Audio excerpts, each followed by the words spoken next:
This week on Surfing the NASH Tsunami. You say lack of willpower, and I wonder whether it's about that or bad behavioral construct. Maybe these are the same thing. You don't have the willpower to break your bad behavior. No, actually, I think what happens, Suneil, is you tell yourself that what you don't have is willpower, and then you don't have it. A purely antifibrotic drug is an unmet need in NASH. It's an unmet need in all liver diseases. And, I would be very pleased if there was an agent that was effective across the disease spectrums, because it would save many lives in liver disease.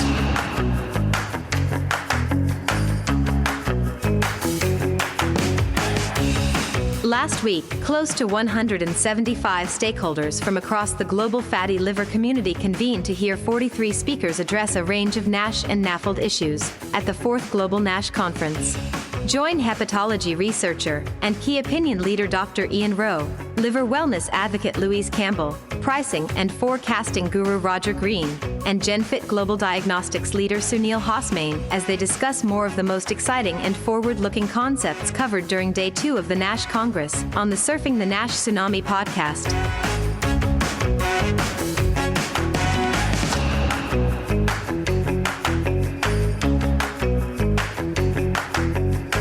For everyone with an interest in NASH, or more broadly, fatty liver disease, Surf's Up, Season 2, Episode 23, the second half of the second day of the 4th Global NASH Congress, starts now.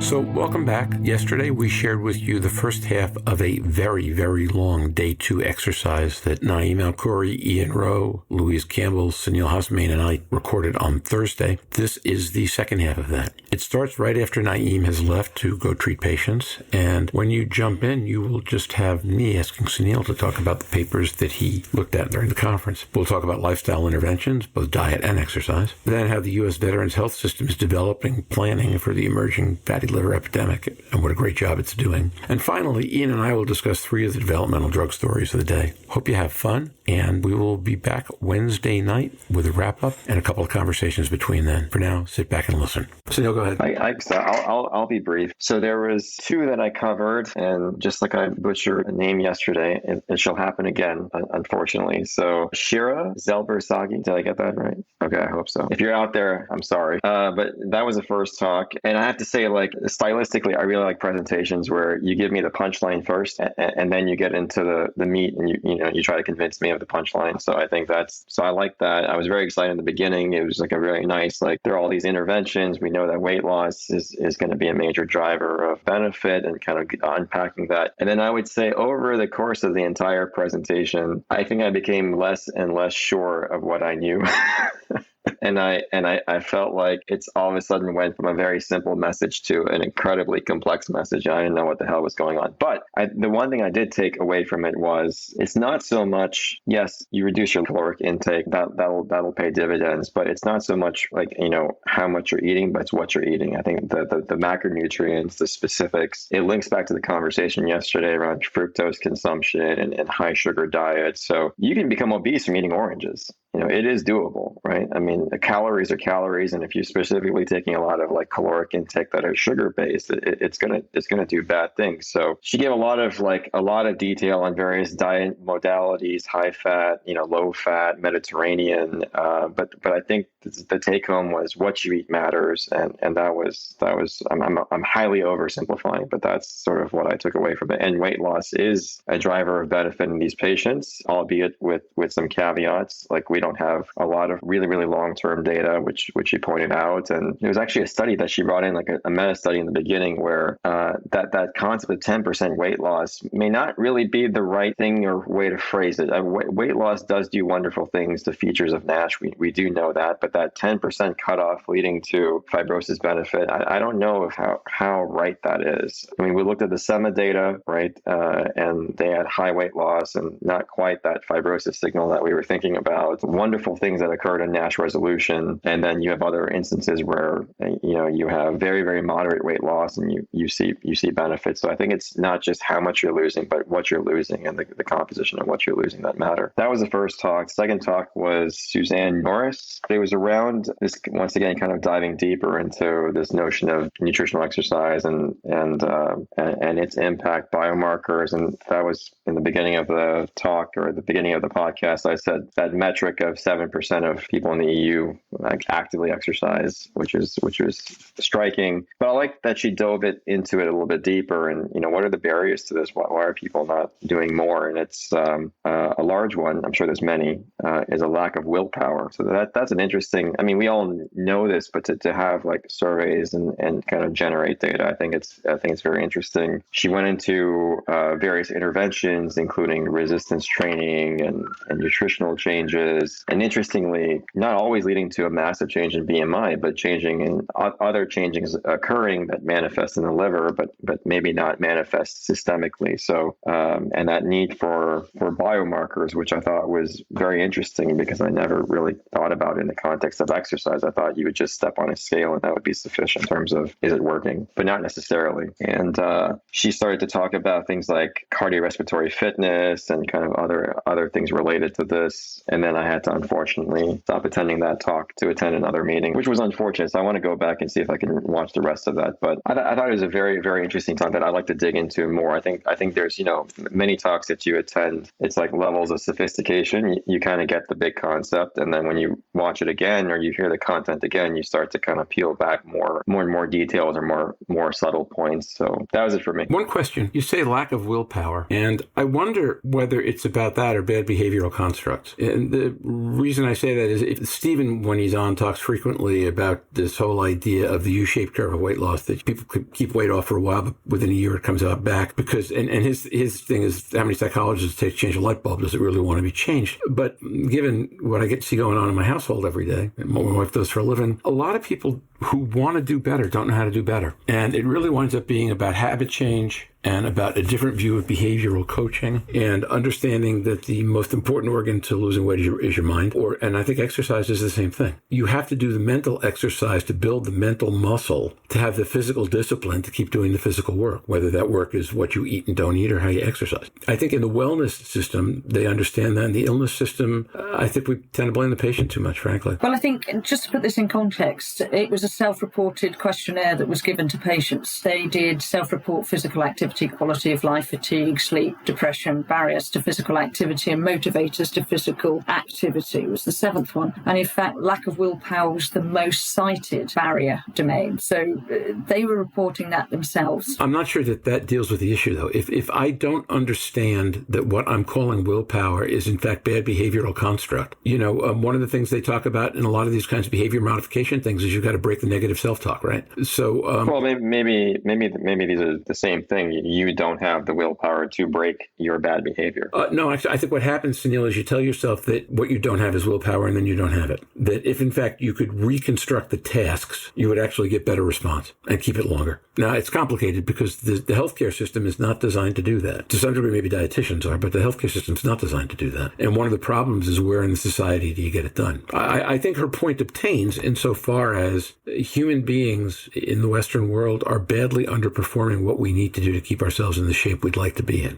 Where you look for a solution, I think, is where my question would be. Absolutely. And I quote quick wins as an easy one. You go for something that's small. And I think going to Suneil's first presentation on the dietetics, there was a significant number of people who did get a response to steatosis without changing any body weight, with just the quality change in diet. And those are quick wins that you can change. And yes, we can quantify on things like FibroScan. And Suzanne Norris was stressing the importance of a lot of the metrics that we previously used for non-invasive biomarkers don't work in exercise. So we have to look at things like FibroScan. The dietetics one brought that up, that the liver gets softer, whereas fibrosis doesn't really change. So I think looking at unique ways to measure wellness, and I obviously get into wellness now, and I do a lot of these quick wins, and I show quick change with minimal weight loss, and it really motivates. And I think that's where the willpower comes, because Suzanne's presentation, more than 3 of these domains marked negatively actually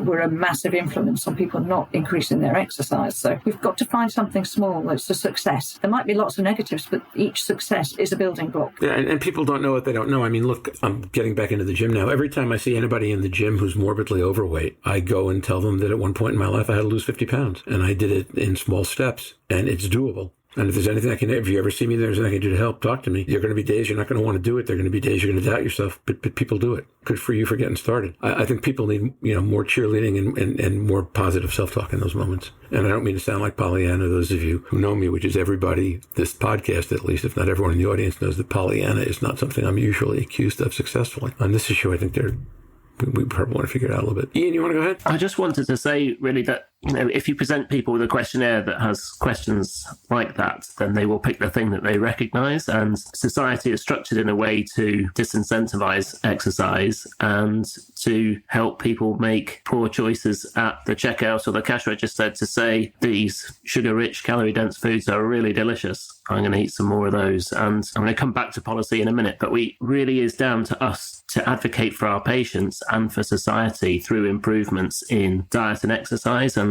obesity and its complications, diabetes and fatty liver, part of a very complex system. And we should look to try and influence as many of the different aspects of that complex system as we can. And then my only question to you would be, do you influence best by talking directly, by pointing people in directions where they can get help that's more aligned to what they need? You as a treating physician in a clinic, what are the range of options available to you? For me as an individual talking to an individual patient, it's about directing them to the services that are available locally, that are provided through, at least in the UK, through the NHS in terms of weight loss, lifestyle change. It's about introducing them where appropriate to specialist services within the hospital, and whether that's through dietitians or diabetes prevention program, whatever, those sorts of things. And that individual level is the best, in inverted commas, that we can manage in a brief clinic consultation within the limitations of our system. It's one of the tensions between when you're managing an individual patient with NAFLD and managing the condition as a whole of the clinic. If I manage to get 10% weight loss in 10% of my patients, that achieves quite a lot for those individuals. If I could get 2% weight loss across the whole clinic, I might actually do better as a population level. And, hepatologists, and talked about this with Vlad before and a bit about what Naeem was saying, we are personalised medicine doctors trapped really in a population disease, and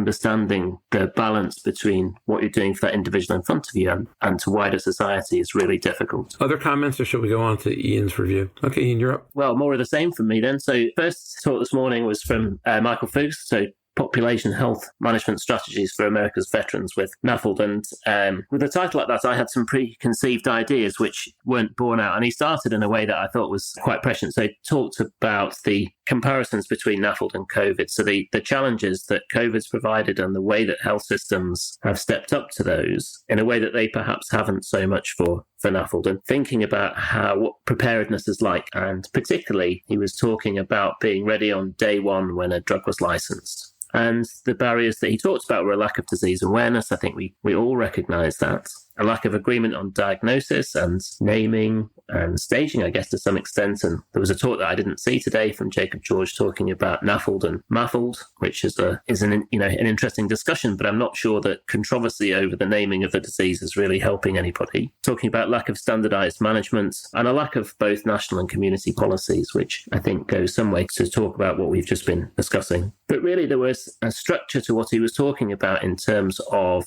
holistic care for patients, and that goes through identification of patients in primary care, using non-invasive testing, and perhaps Roger will want to come back to talking about the FibroScan in primary care after this. So using a simple cheap test, perhaps FIB4, followed by a FibroScan to identify those patients who are likely to have significant liver disease as a consequence of their NASH, or a consequence of their NAFLD at least, and then how those patients would be managed in a holistic setting using physician, specialist nursing staff, pharmacy for management of comorbidities, which I think is a really important aspect of the care of the patient, but also through dietitian and behaviour and psychosocial interventions, and then a cycle of intervention and reassessment. So you give that sort of whole spectrum care to the individual who's identified. He talked a bit about additional barriers in the current context in terms of lack of approved drugs, but also about lack of awareness and a lack of collaborative working between specialists. And in the UK, we're in the process of developing quality standards for the management of patients who've got NAFLD and NASH. And that's one of the things that we've been talking about how best to integrate services, about whether it's useful or right to have a hepatologist and a diabetologist in the same clinic to optimize the care of the patient and their comorbidities. What was most interesting was about prioritizing NAFLD as a disease. And one of the statements that he had late in his talk was about elevating the priority of NAFLD in healthcare systems and elevating it to the level of screening for colorectal cancer. And I thought that was a really sort of fascinating insight into the way that the health system was thinking about NAFLD and how you could bring it up into the sort of level of the sufficiently level of the consciousness so that people would actually think about it at every point. I asked him about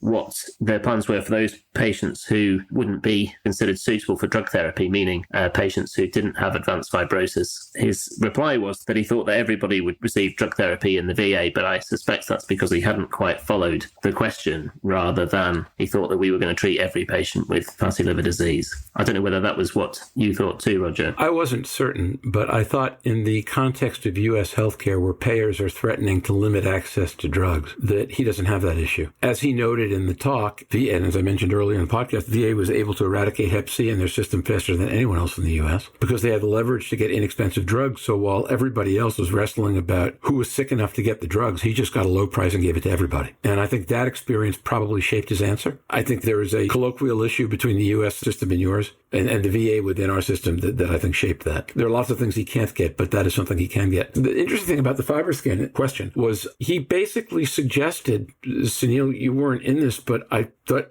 if you were, you would have jumped up and started applauding that he has lots of rural sites. He has 183 rural sites around the country, and they don't have FibroScans, all of them. Some of them do, but most of them don't. The question was, are you looking to get FibroScans out to those people? To which his answer fundamentally was, well, in 3 years, we'll have liquid biopsy, so I'm not going to worry about it. And since the 3 years was dead on what you've been telling me, I thought that that was a pretty good answer. I visited him in his practice in the VA, which is, if you've ever been to, I think it's McGuire, but oh my God, it's a gigantic, I mean, the parking lot's huge. I had a hard time getting in the right place, but you finally get there and he's got it all. They have it all. You know, they have MRE, they have PDFF, they got FibroScan, and I think the one thing that it's sort of like the 800-pound gorilla in the room, and I think that we probably don't talk about it very much, which is in Europe, you know, from my understanding, and you can correct me if I'm way off base, right? But from my understanding, for things like FibroScan, oftentimes the physician uses that instrumentation, not always, but in a lot of instances, or a very qualified person. And it isn't relatively easy. You don't have to have ultrasound technician capabilities to run a FibroScan, but you have to be mindful of what you're doing, because you can go way off course and you can get a very false measurement, even though you really think you're doing a great job, but you could be doing it, you know, very improperly. And I think in the U.S., with the way the care is distributed, and you oftentimes have people who maybe are not as qualified or as trained. I think maybe that's the best word to describe it. And doing so implementing FibroScan is more complex than just buying it and putting it out there. You have to have the right implementation, the right system, the right quality process. I mean, you have to be bought into that, and so that works in a centralized environment. And if you don't have the right support system, it could really fall apart as you distribute it and you kind of make it kind of disperse into a community. So, you know, he has a lot of experience, and I think it'll be a bit of both. So there are 7 comprehensive liver centers, and he is one of them and the biggest one, and he drives a lot of policy for the entire system. And I think there, you're right. The question is, what do you do in the rural places, which he raised yesterday in some context of somebody's talk, which is why I went back to it today. Because it's interesting. I mean, you know, Louise's business model, the Taoism model, basically is that they buy FibroScans and they go out and they charge on a per scan basis. And Louise, I'm oversimplifying, I think, but it's not unreasonable to think you could put that model into the U.S. for rural areas where they know they've got a regular patient catchment, which the VA does have. So there are ways around this. But I thought his answer about believing that liquid biopsy would ultimately be the most cost-effective solution, and ultimately being in a tangible window, like 3 to 5 years. I think it may well be the most cost-effective solution. Is it the solution the patient wants? I don't think it is. I think we see the behavioural impact of something like FibroScan that you cannot replicate with any liquid biopsy, any non-moment of learning. You can have technicians do it. And I think the one thing that I developed the largest FibroScan service in the NHS. I know how complicated it is. I know how difficult difficult it is, and I know about the quality. But actually, those are barriers to a lot of people accessing FibroScan. Going on to yesterday's sessions, why it's not located in primary care. I helped NICE do the MedTech for primary care access here. And the vision was that a primary care physician would be sitting there with the machine next to them in a practice. But if you've got 10 physicians in a practice, you can't do that.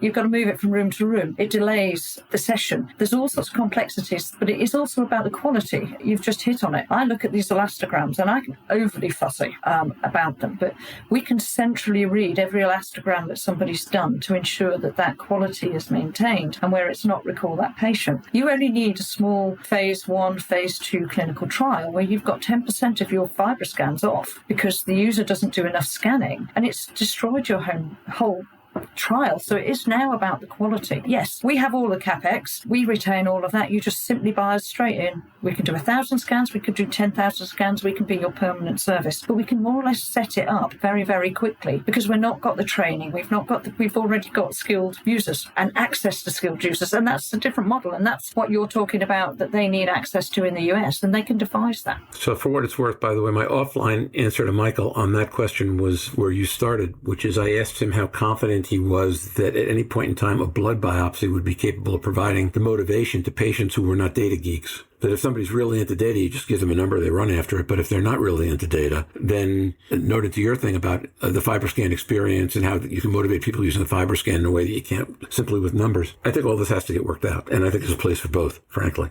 Yeah, these are going to coexist, and we've seen that too. We've seen I want to dissociate. I don't think it's point of care because FibroScan, it's not the point of care element. That's obviously important, but it's something about a physical measurement to your liver and seeing a number and seeing a scale and a color scale, and that telling you it's sort of real. I could give you an instantaneous sheet with a blood test and give you something similar. I don't think you would interpret them the same way because of what just happened, right? You got the thunk onto your side and you saw something. So I think we can't discount what that means. At the same time, you have economics and you have other things. So I think at the end of the day, I think you'll have kind of a blend of all of these things occurring. The best example I can give you of that moment is there is a program the BBC did here with a celebrity called Adrian Charles, and he drank excessively. And he goes through the whole program not wondering that 126 units a week was abnormal, which was a surprise. But his moment of learning was when he had a FibroScan in Harley Street with Patrick Kennedy, a colleague that I used to work with, and he came out and you see the ambivalence of somebody who now has a score in front of them, and the way that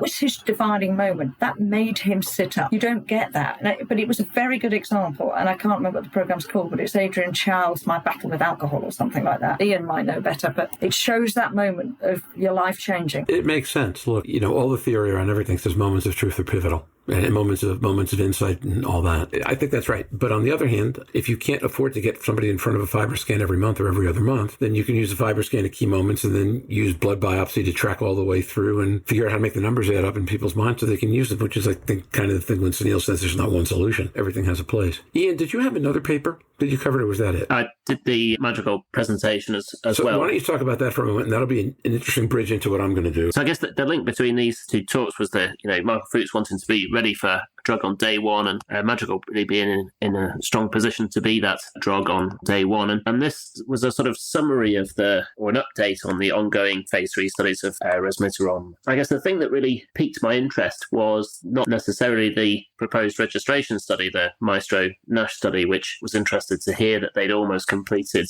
recruitment of the 900 participants for the Subpart H licensing aspect of the study, but rather the Maestro NAFL study, which is a study of patients who have largely not undergone a liver biopsy and provide a sort of real life population of people with probably less advanced disease by and large. So these are patients who have multiple metabolic risk factors, usually a FibroScan that's not particularly elevated, so less than 8.5 unless they were screened and found not suitable to participate in the registration study, but with elevated CAP and elevated MRI PDFF. And I think that population will serve several purposes as they sort of outlined. One would be to provide additional safety information, which is something that came out from the FDA webinar. And obviously they started that before the FDA did that webinar. So it's a will provide them with additional information, but it'll also provide them with some of the sort of secondary endpoints from an efficacy perspective. So we'll be able to see changes in liver fat, and they presented some of the 16-week data from one of the open label arms in that study showing significant reductions in liver fats, very similar to the observations that we saw from the phase 2 study that was published in The Lancet. And I think that non-invasive identification of patients and watching biomarker changes, which may be similar or may not be similar to the outcomes that are observed in the biopsy-controlled study, will be interesting, because the overlap between patients enrolled in each of those studies won't be 100%. Never know exactly what it is, because those patients who've entered the Maestro-NAFLD study haven't been biopsied, so we don't know what proportion will have active NASH. But I think it'll be an interesting comparator, and it'll begin to take us, if the outcomes are very similar, might begin to give us confidence to do as Naeem wants and to move away from liver biopsy as an entry point to treatment. I agree with that. The other thing she did that I've not seen anybody do yet was she pulled out her marketing research at the end to talk about how ready the community was to do the things that we think the community isn't ready to do. Almost, if you will, the converse to the people don't have the willpower to exercise, were the percentage of non-hepatologists who will engage actively when they have a way to do so, like a drug that works. And if resmetirom is the first drug to market, as now appears likely, it's a reasonably well-tolerated medication that is efficacious enough of the time that it's not a bad trailblazer to get people to who aren't hepatologists to want to treat more aggressively. And it looks like it does other things that you might like it to do, like putting your LDL down and, from a sort of primary care, more general perspective, endocrinologists considering cardiovascular risk perhaps above liver risk, they might see that as an important additional benefit to treatments when it comes to, treating the patient and not just the NASH. Yeah, I think that's right. And it will be a test of payers in the U.S., how they deal with the idea, because Becky was on a panel with me at NASH 2020, and this was exactly what we were talking about. And I said that at that moment, at least payers were not willing to give them credit for the things that they did that were not NASH. And she pounded a table and said it made her really angry. And I said that I wasn't saying I believe that. She said, no, I know you don't, but they do. And the agency aren't helping, because they're saying that they won't consider any outcomes that aren't liver-related outcomes. No, the agency is not helping on that. That's true. No, and I've defended them on other points, but I think in this context, it's unhelpful not to consider the totality of benefit of the treatment. With that, let me bridge into my two talks, which are also about medication. So it's interesting. I chose these two because each of them teed themselves up as being talks about fibrosis.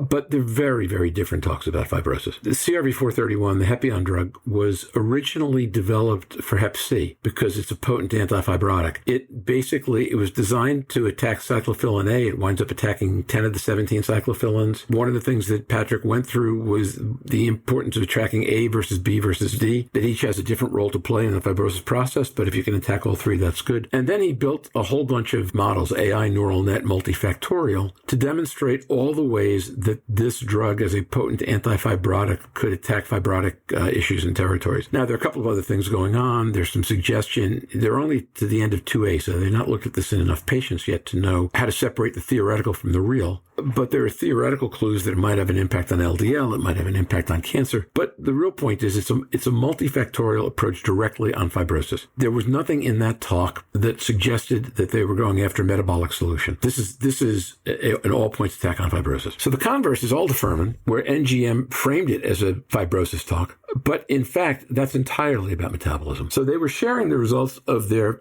phase 2B study, which was so important because it was the first one that used dual endpoints, where their impact on NAS was not significant and their impact on fibrosis was not significant in itself. Now, N of 72, sample size has a lot to do with this. But if you took the composite, you have an impact on both. 22% did in the test group and 0% did in the placebo group. And that was clearly significant. And that's now the score we're going to see coming forward. It's the one that they're using with lanifibranor also, for example. So it's interesting to think about the idea that you can talk, as I say, that they both could talk about cirrhosis in such different ways. And in fact, NGM Bio, Xiaolu started his talk by noting that 22% of all F3 patients progress to cirrhosis within 29 months, thereby creating an urgent need to treat those people. And his point then was that the best way to do that is to attack metabolic dysregulation and bile acid dysregulation, hit all the various hepatic metabolic effects, and that will regress. And obviously, in their phase 2B, they were able to demonstrate significant effect, although, again, only 22% of patients hit both markers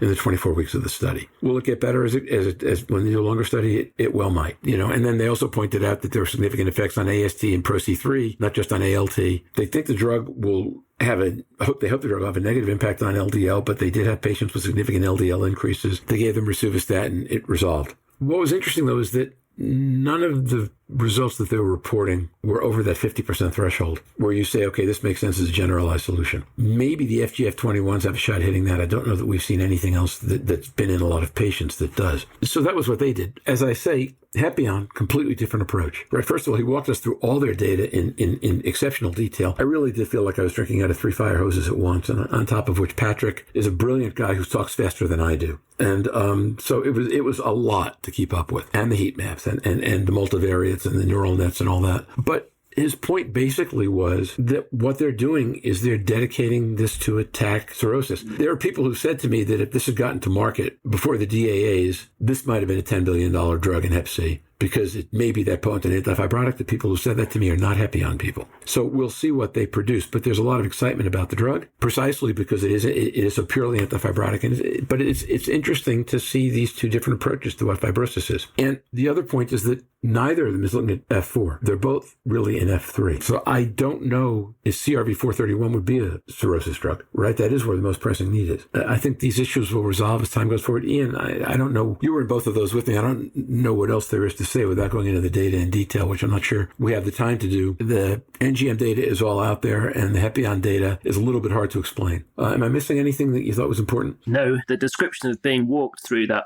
Hepion data that's the fastest walk I've ever been involved in, I have to say. It was extraordinary. A purely antifibrotic drug is an unmet need in NASH. It's an unmet need in all liver diseases. And, I would be very pleased if there was an agent that was effective across the disease spectrums, because it would save many lives in liver disease. The cirrhosis issue is, I'd be encouraging them to get there. It may be that it's just, they're so early in the sort of clinical development that they haven't yet got confidence to go into the cirrhotic population. But, the sooner that hopefully they do have confidence to do that, the better.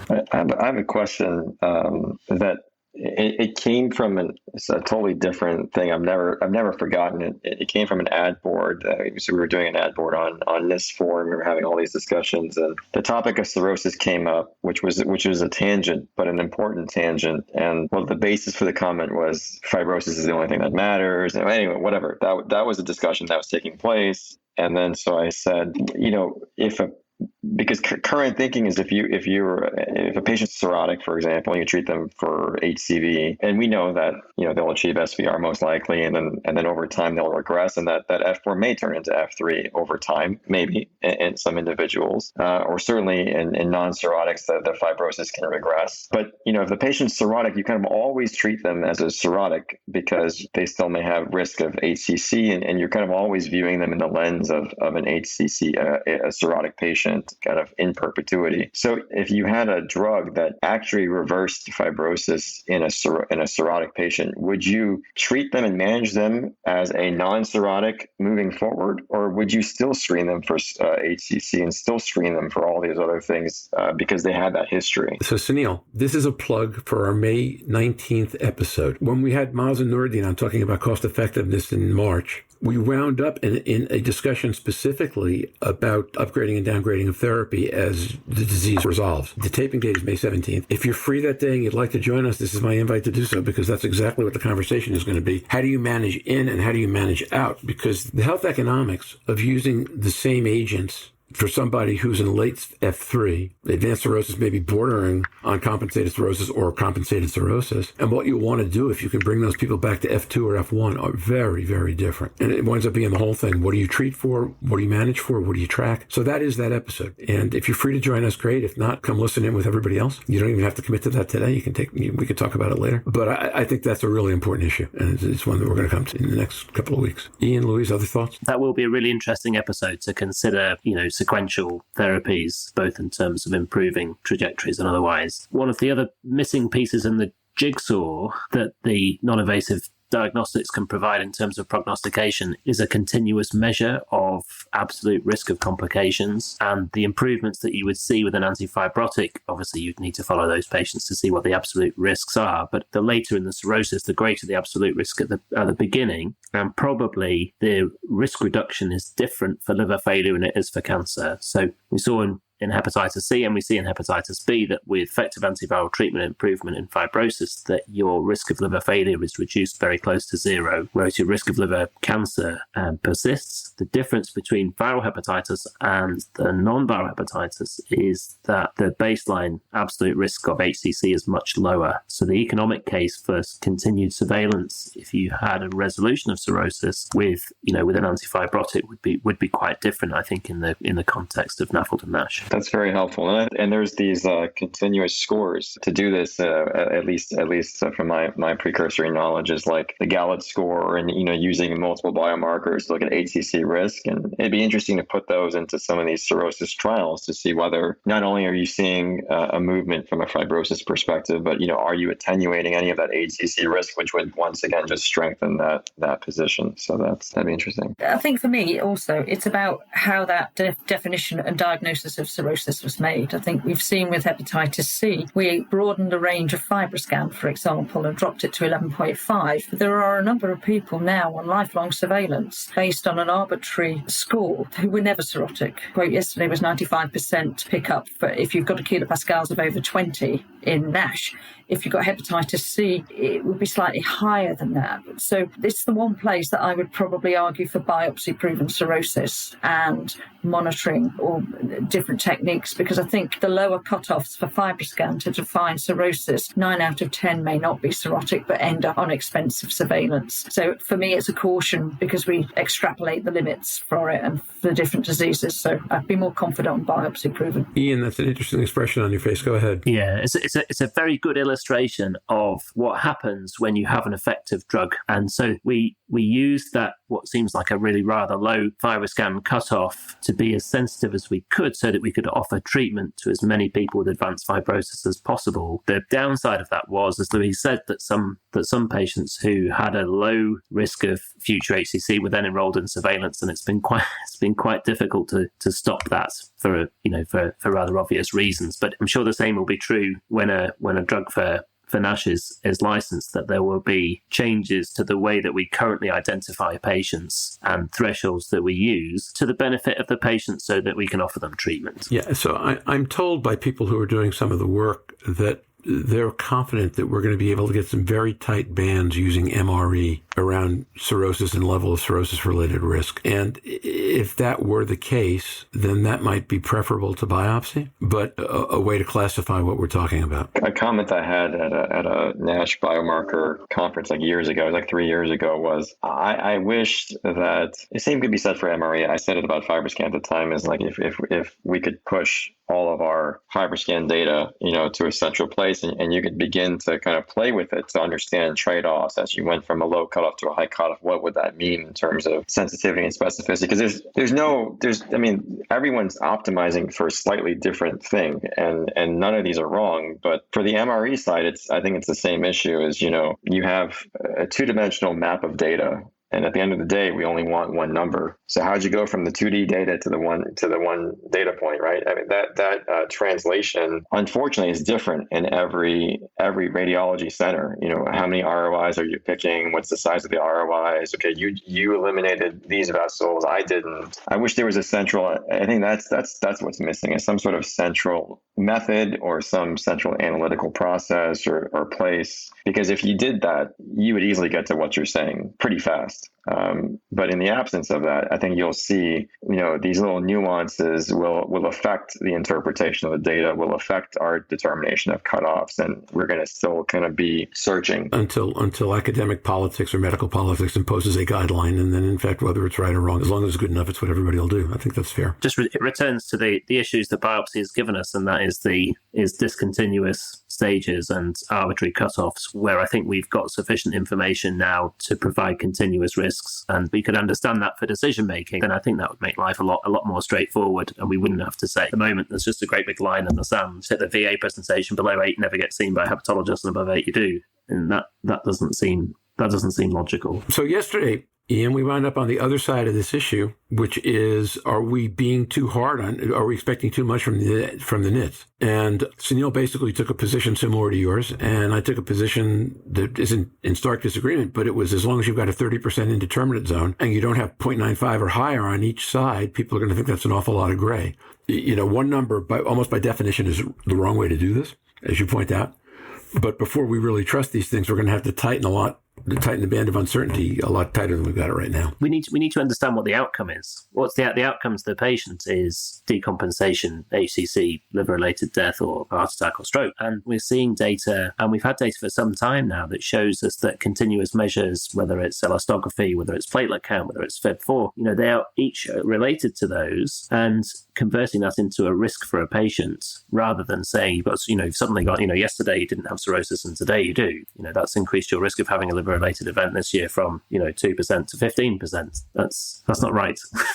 But it's where we are. Perhaps that's the discussion. So let's go back to Suneil's comment about where you really need to pool data, right? But we'll get there. So first of all, I want to congratulate you because we've now recorded 2 full episodes. We've been here for almost an hour and 50 minutes at this point. And this is going to wind up being 2 episodes, not 1 by the time we're done. And I didn't have a slot in the calendar for it, but I'll figure out how to deal with that. I think this has been a fantastic discussion. In closing, one thing, I think all of us were there both days. One thing you heard in this event that will have you think differently about what you do in your work and in your vision of the disease next week, or think about it differently next week and maybe eventually behave differently. Brave one, go first. I'll be the brave one.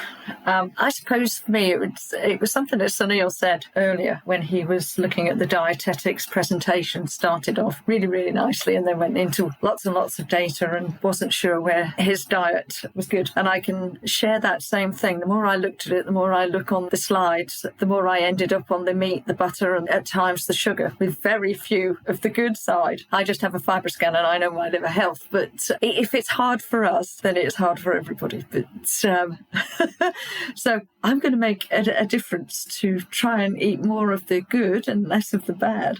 So what you possible. Louise, what you need to do is run a food diary and break everything into red, yellow, green. To be fair, if you look at our website, our livers are red, amber, and green because everybody, and that's designed by patients. They understand the colour codes, and I think fantastic. So yes, and I don't do as much of the green. And probably more the amber and the red, but in less quantity. So I will endeavour to do that and stay on that track. Okay, and we will call that your April's resolution, and we'll check back with you in 3 months and see how you're doing. Excellent. Who's next? I think mine is similar in the sense that I don't know why every time I hear about exercise, it's like, oh yes, that's important. Like I don't know what, it's clearly like something I know, but I don't want to say willpower, but for me, myself, like my priorities sometimes deprioritize that for something else, primarily work related, like, okay, work's going up. I got to catch up to it. There's certain things I want to accomplish. I only have a certain amount of time in the day. Family time is not going to take a hit. So what takes a hit? So my